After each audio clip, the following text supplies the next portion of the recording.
Maithri movie makers Naveen Yerneni Y Ravishankar தயாரிப்பில் அஜித் குமார் நடிக்கும் good bad ugly April 10 முதல் திரையரங்குகளில்.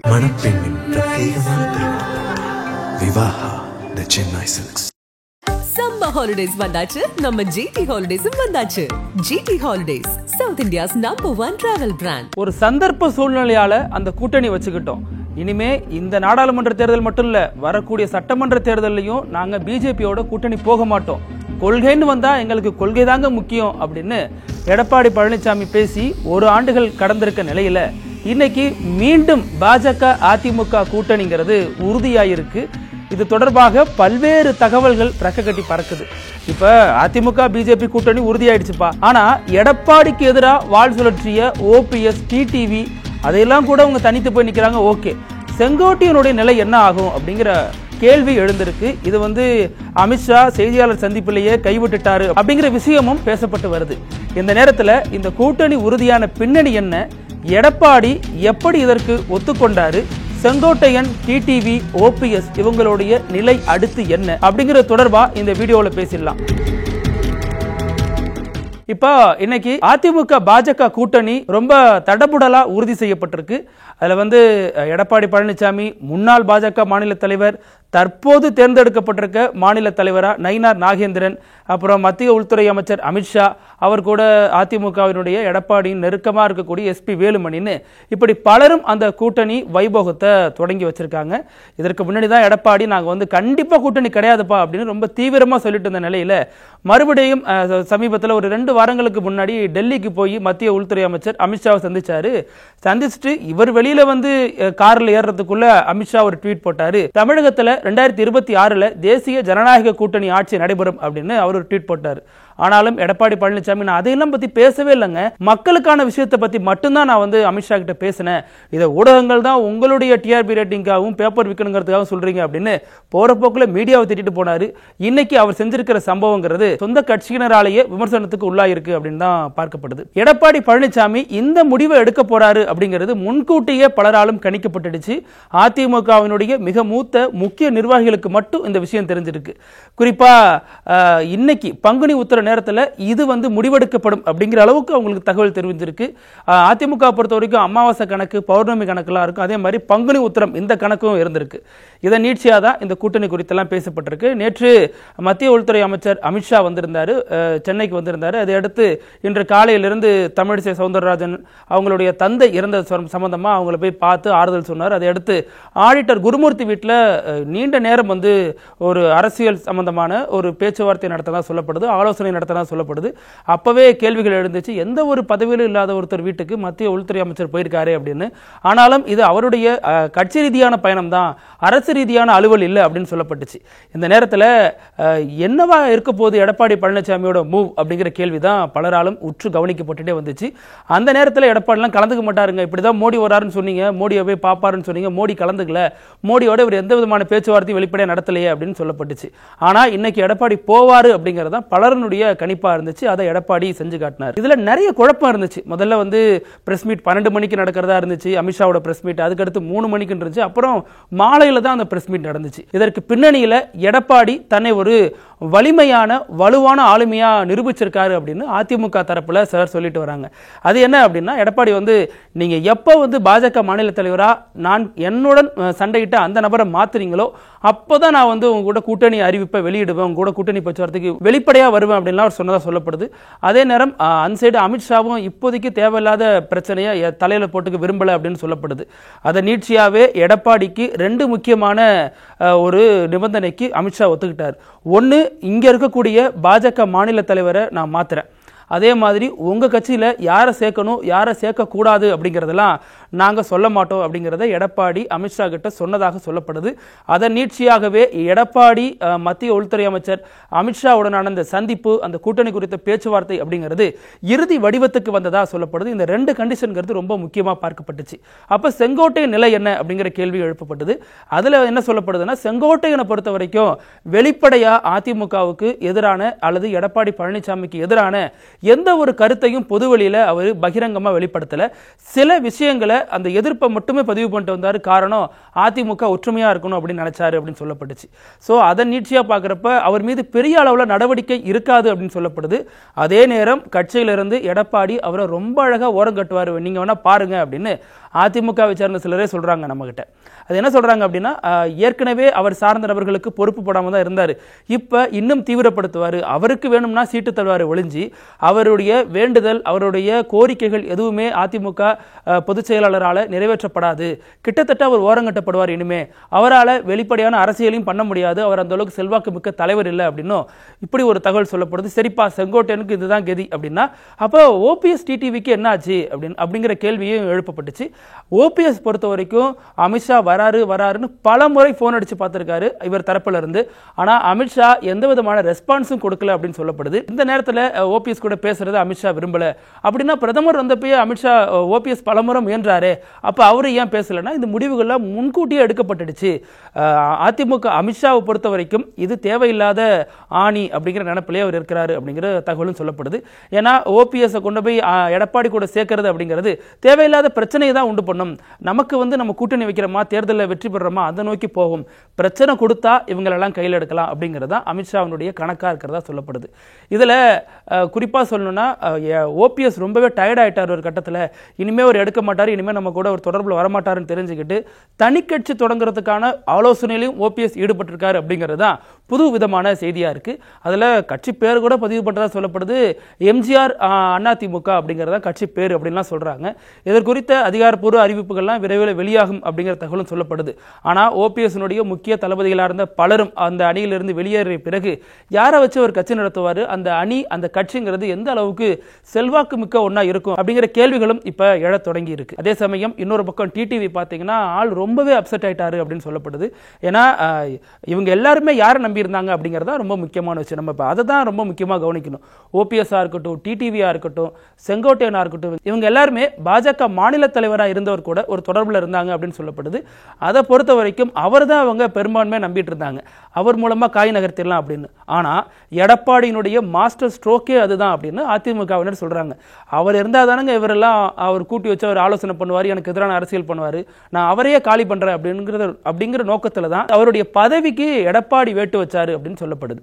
அதை நீட்சியா இப்போதைக்கு பாஜக மாநில தலைவர் அவரை ஓரம் கட்டினதுக்கு அப்புறம் இனிமே அந்த அரசியல் அங்கே எடுபடாது. இப்போ வரக்கூடிய நயினார் நாகேந்திரனை பொறுத்த வரைக்கும் கிட்டத்தட்ட எடப்பாடியோட ரொம்ப நெருக்கமாக இருக்கிறவர் தான் அப்படின்னு தான் அவர் அறியப்படுறாரு. ஏன்னா 2017 காலகட்டம் வரைக்கும் இங்கே தான் இருந்திருக்காரு. கிட்டத்தட்ட எடப்பாடி தலைவராகிறாருன்னு தெரிகிற வரைக்குமே அவர் இங்கே இருந்திருக்காருங்கிறப்ப ஒரு நெருக்கமான ஒரு தொடர்பில் தான் இருந்திருப்பாரு. அமைச்சரவையில் சக அமைச்சராக இருந்தவர்கள் தான் அவங்கெல்லாம். ஸோ அந்த காரணத்தினால கண்டிப்பா இது இனிமே பாஜக அதிமுக பிரச்சனை இல்லை அப்படின்னு தெரிஞ்சுக்கிட்டு தான் எடப்பாடி பழனிசாமி அமித்ஷா கூட செய்தியாளர் சந்திப்புக்கு போறாரு. அது வரைக்கும் எடப்பாடியினுடைய வெற்றியா கருதப்படுது. ஒன்று இவர் எனக்கு பிரஷர் தர மாட்டாரு, இன்னொன்று உங்கள்கிட்ட இருக்கிற ஒரு ஆளை நீங்க மாற்றணும் அப்படிங்கிற வகையில் எடப்பாடி இதை ரொம்ப வலிமையா வென்று விட்டார் அப்படிங்கிற கருத்துக்களும் சொல்லப்படுது. அது நீட்சியாவே அமித்ஷாவோட பிரஸ் மீட்டு கிட்டத்தட்ட 2 முறை தள்ளி வைக்கப்பட்டு 3வது முறை நடத்தப்படுது. அங்கதான் எடப்பாடி பழனிசாமி சிரித்த முகத்தோட உட்கார்ந்திருக்காரு. அவர் அருகில எஸ்பி வேலுமணி உட்கார்ந்திருக்காரு. இப்படி எல்லாரும் உட்கார்ந்திருக்காங்க. கட் பண்ணிட்டு காலையில ஒரு விஷுவல் இருந்துச்சு, அதை போய் பார்த்தோம் அப்படின்னா காலையில நயினார் நாகேந்திரன் கமலாலய படிகள்லாம் தொட்டு கும்பிட்டு ரொம்ப தெய்வீகமான முறையில் உள்ள நுழைகிறாரு. அது வரைக்கும் உறுதியாகப்படலை. கிட்டத்தட்ட அதுக்கு அடுத்து தான் செய்திகள் எல்லாம் வெளியாகுது.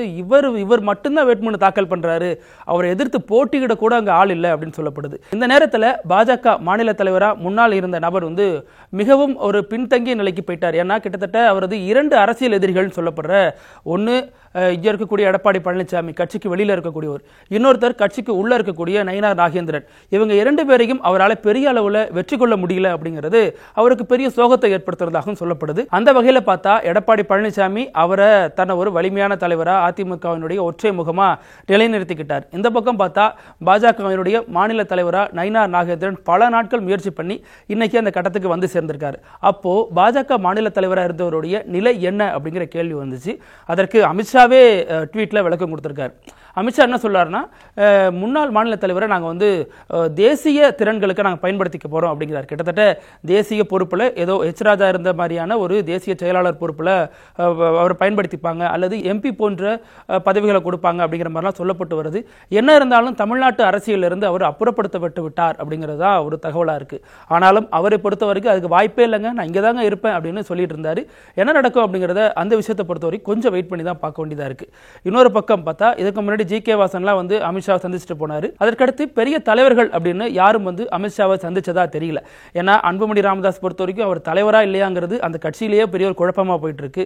ஜி.கே. வாசன் மட்டும்தான் வந்தாரு. அதற்கடுத்து ஓபிஎஸ்க்கு நேரம் தரப்படலை அப்படின்னு சொல்லப்படுது. இப்படி பல சிக்கல்கள் அங்க இருக்கிறப்ப தான் அதிமுகவில் இருந்து இது நாள் வரைக்கும் எடப்பாடிக்கு உற்ற தோழனா இருந்த ஒரு கட்சி அந்த கூட்டணியை விட்டு வெளியேறி இருக்கு. அது என்ன கட்சி அப்படின்னா எஸ்டிபிஐ.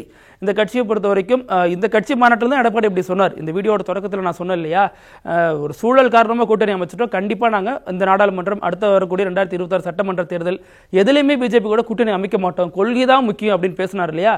அது எஸ்டிபிஐ ஏற்பாடு பண்ண வெள்ளட்டும் மதச்சார்பின்மை அப்படிங்கிற அந்த மாநாட்டில் தான் பேசினார். இவர் பிஜேபிக்கு எதிரான ஸ்டாண்ட் எடுத்துட்டாருங்கிறதுனால தான் அவங்க அவ்வளோ பெரிய மாநாட்டை கூட்டி அவருக்கு சிறப்பான ஒரு வரவேற்பெல்லாம் கொடுத்தாங்க. அங்கே தான் எடப்பாடி இப்படி ஒரு ஆக்ரோஷமாக முழங்கினார். இதே எடப்பாடி தான் இன்னைக்கு வேறு மாதிரியான ஸ்டாண்ட் எடுத்திருக்காரு. இதை தெரிந்து கொண்ட எஸ்டிபிஐ இன்னைக்கு அவங்க ஒரு முக்கியமான நகர்வை வச்சிருக்காங்க. என்ன அப்படின்னா, எஸ்டிபிஐ கட்சி நிர்வாகிகள் எல்லாரும் சேர்ந்து போய் முதல்வர் மு க ஸ்டாலினை சந்திச்சது தான் இன்னைக்கு பெரிய அளவில் ஒரு பேசு பொருளாக மாறி இருக்கு. என்ன அப்படின்னா, இந்த வகுப்பு சட்ட திருத்தத்துக்கு எதிராக இந்திய அளவில் தமிழக முதல்வராக இருக்கக்கூடிய மு க ஸ்டாலின் தான் மிகவும் கடினமான முறையில் மிகவும் விடாமுயற்சியோட அதற்கு எதிரான அசைவுகளை வச்சுட்டு வராரு, முன்னகர்வுகளை பண்ணிட்டு வராரு அப்படின்னு அவங்க தரப்புலேயே பாராட்டப்படுது. ஏன்னா கேரளாவில் கூட அந்த சட்டத்தை விரைவில் அமல்படுத்த போறாங்க அப்படின்னு சொல்லப்பட்டு வருது. இவர் தான் உச்சநீதிமன்றத்துக்கெல்லாம் போயிருக்காரு. இவங்க வந்து தமிழக முதல்வரை பாராட்டிட்டு போயிருக்காங்க. இந்த நேரத்தில் இது வந்து ஒரு முக்கிய நகர்வாக பார்க்கப்படுது. ஏன்னா இது எப்படி இந்த விஷயத்தை எடுத்துப்பாங்க, கிட்டத்தட்ட இவர் வந்து இனிமே அதிமுக கூட்டணியில் இருக்க மாட்டார் அப்படிங்கிற தகவல் தான் சொல்லப்பட்டு வருது. இன்னொரு கூட்டணி கட்சியாக இருக்கக்கூடிய தேமுதிகவினுடைய நிலை என்ன அப்படிங்கிறது தெரியல.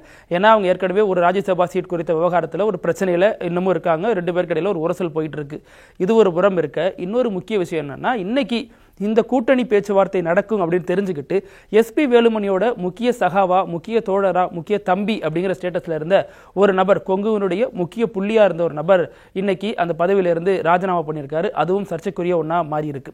இப்படி அதிமுகவினுடைய கூட்டணி இப்படி எல்லாமே பேசுபொருளா மாறி இருக்கிற இந்த நேரத்தில் இனிமே இதனால என்ன சாதகம் என்ன பாதகம் வரும் அப்படின்னு ஒரு கேள்வி எழுப்பப்படுது.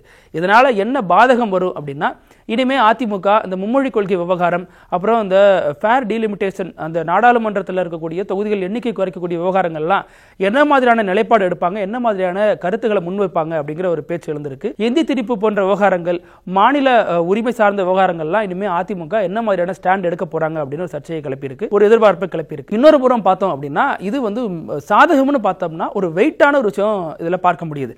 என்ன அப்படின்னா, பாஜகவினுடைய மாநில தலைவராக கிட்டத்தட்ட தேர்வாயிட்டாரு, அவர் தான் வரப்போறாரு. அபிஷியலா மட்டும் அறிவிக்கணும், அவ்வளவுதான். அந்த நயினார் நாகேந்திரனை பொறுத்த வரைக்கும் இது ஒரு பெரிய ஒரு பிளஸ்ஸா பார்க்கப்படுது. ஏன்னா ஏற்கனவே இருந்த மாநில தலைவரும் எடப்பாடியும் ஒரே சமூகத்தை சேர்ந்தவங்க அப்படிங்கிறதுனால அது ஒரு பெரிய அளவிலான தாக்கத்தை ஏற்படுத்தல தேர்தல் சமயங்கள்ல அப்படின்னு சொல்லப்படுது. இப்ப இவர் வந்து ஒரு முக்குளத்தூர் சமூகத்தை சேர்ந்தவர், எடப்பாடி பழனிசாமி கொங்கு சமூகத்தை சேர்ந்தவருங்கிறப்ப இது வந்து ரெண்டுமே ஒரு பெரிய அளவுல தேர்தலில் ஒரு இம்பாக்டை ஏற்படுத்தும் அப்படின்னு சொல்லப்படுது. அதை நீட்சியா அதனாலதான் ஓபிஎஸ் வேணாம் அப்படிங்கிற முடிவுக்கு கிட்டத்தட்ட அமித்ஷா வந்ததாக சொல்லப்படுது. அதே நேரத்தில் பாஜக முன்னாள் மாநில தலைவராக இருந்த ஐபிஎஸ் அதிகாரி அவர் என்ன முடிவுக்கு வந்தாரு, அமித்ஷா கிட்ட பேசினாரு அல்லது அமித்ஷாவுக்கு சில தகவல் சொன்னாரு அப்படின்னா, இவங்கெல்லாம் நம்ம நம்பி இருந்தவங்க, ஓபிஎஸ் இருக்கட்டும், டிடிவியா இருக்கட்டும், அவங்களுக்கு நம்ம ஏதாச்சும் செய்யணும் அப்படின்னு சொன்னப்ப இப்போதைக்கு இதில் கான்சன்ட்ரேட் பண்ணுங்க, கூட்டணி குறித்து பிற்காலங்களில் நம்ம யோசிக்கிறப்ப அது என்ன பண்ணலாம் அப்படிங்கிறது யோசிப்போம், இப்போதைக்கு எடப்பாடியை சரிகட்டுற வேலையை பாருங்க அப்படின்னு சொல்லி அவரை ஆஃப் பண்ணதா சொல்லப்படுது. கிட்டத்தட்ட அவரே இப்ப மாநில பொறுப்பில் இல்லாத நிலையில அவரால் எதுவுமே செய்ய முடியாத ஒரு கையிறு நிலையில் இருக்காரு அப்படின்னு சொல்லப்படுது. இதுல சாதகம்னு பார்த்தா இது வந்து தேர்தல் ரீதியா மிகப்பெரிய ஒரு சாதகத்தை கொடுக்கும் அப்படின்னு சொல்லப்பட்டாலும், தமிழகத்தில் 4 முனை போட்டி தான் அது ஏற்படுத்தும். ஒன்று திமுக கூட்டணி கட்சிகள், காங்கிரஸ் இதெல்லாம் ஒன்று, இன்னொன்று அதிமுக பாஜக அதனுடைய கூட்டணி கட்சி இது ஒன்று, இன்னொன்று நாம் தமிழர், இன்னொன்று தமிழக வெற்றி கழகம். இப்படி 4 முனை போட்டியை தான் இந்த தேர்தலில் நம்ம எதிர்பார்க்க போறோம் அப்படிங்கிற தகவலும் சொல்லப்பட்டு வருது. இதையடுத்து நடந்த பிரஸ் மீட்டில் நடந்த சம்பவங்கள் தான் அடுத்த சர்ச்சைக்குரிய விஷயமா பார்க்கப்படுது. அதுல அமித்ஷா கிட்ட கேள்வி கேட்கும் பொழுது செய்தியாளர்கள் எழுந்து நின்று கேட்கணும், உங்க மீடியா பேரெல்லாம் சொல்லிட்டு கேளுங்க அப்படிங்கிறதுலாம் சர்ச்சைக்குரிய ஒன்றா பார்க்கப்பட்டுச்சு. அதே நேரம் செய்தியாளர்கள் கேள்வி கேட்கறதையே அமித்ஷாவால் எதிர்கொள்ள முடியல, ரொம்ப டென்ஷன் ஆகுறாரு. ஏன்னா வட மாநிலங்கள்ல அவர் பேசுறது மட்டும்தான் வாங்கிட்டு போவாங்க. தமிழகத்தை பொறுத்த வரைக்கும் கேள்வி கேட்கறாங்க, பதிலுக்கு கேள்வி கேட்கறாங்க அப்படிங்கிறது இவங்களால ஏத்துக்க முடியல அப்படிங்கிற விமர்சனமும் முன்வைக்கப்பட்டுச்சு. இதுல அமித்ஷா சொன்ன பதில், முக்கியமான விஷயங்கள் என்ன கேள்வி என்ன பதில் அப்படின்னா, அமித்ஷா சில விஷயங்களுக்கு ரொம்ப ஆக்ரோஷமா வெளிப்பட்டார். அப்படி ஒரு சில கேள்வி என்னன்னா, நீங்க இப்ப சில நிபந்தனைகளை எடப்பாடிக்கு விதிச்சதா சொல்லப்படுது, அப்படி அதெல்லாம் உண்மையா அப்படின்னு கேட்கிறப்ப அப்படி எந்த நிபந்தனையும் இல்ல. அப்போ ஓபிஎஸ் டிடிவி போன்றவரோட நிலை என்ன அப்படிங்கிற கேள்விக்கு நான் உட்கட்சி விவகாரங்களை நாங்க தலையிட மாட்டோம் அப்படிங்கிறாரு. அதே சமயம் உங்களுக்கு இந்த பாஜக மாநில தலைவரா மாத்தினாதான் கூட்டணிக்கு வருவேன் அப்படின்னு எடப்பாடி தரப்புல எதுவும் கண்டிஷன் வைக்கப்பட்டது அப்படின்னு கேட்டப்பட்ட கேள்விக்கு அப்படிலாம் ஒன்றும் இல்லை, ஏன்னா இவர் தான் மாநில தலைவராக இருக்காருன்னு அருகில் இருக்கிற அந்த முன்னாள் ஐபிஎஸ் அதிகாரியை தொட்டு காட்டுறாரு.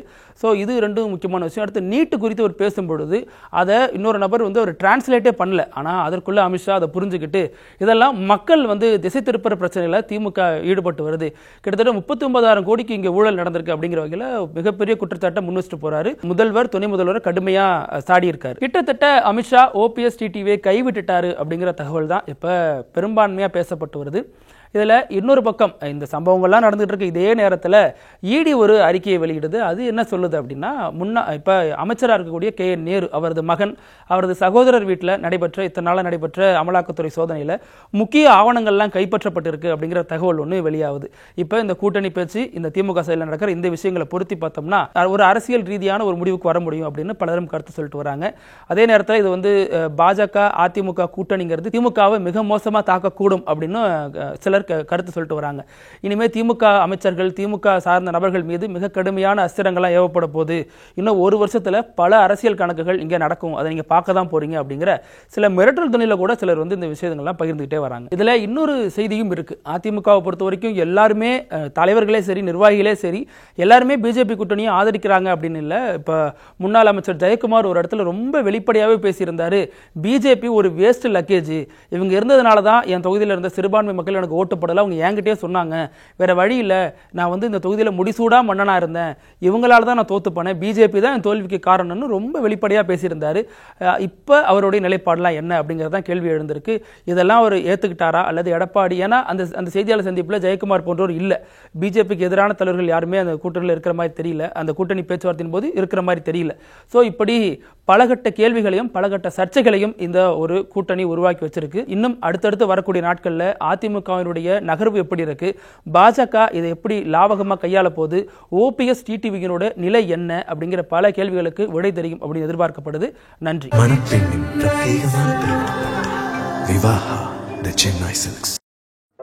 நக்கீரன் டிவிக்கு சப்ஸ்கிரைப் செய்யுங்கள். உங்கள் ஆதரவே எங்கள் பலம். ஆசிரியர்களுக்கு நண்பனாகவும் மாணவர்களுக்கு ஆசானாகவும் திகழும் தேர்வு வழிகாட்டி. ஒவ்வொரு பாடத்திற்கும் அனுபவமிக்க ஆசிரியர்களின் துல்லியமான தெளிவான விடைகள். CNC இருக்கு, தேர்வு பயம் எதற்கு? இது தீரன் பப்ளிஷிங் ஹவுஸ் விற்பனை வெளியீடு.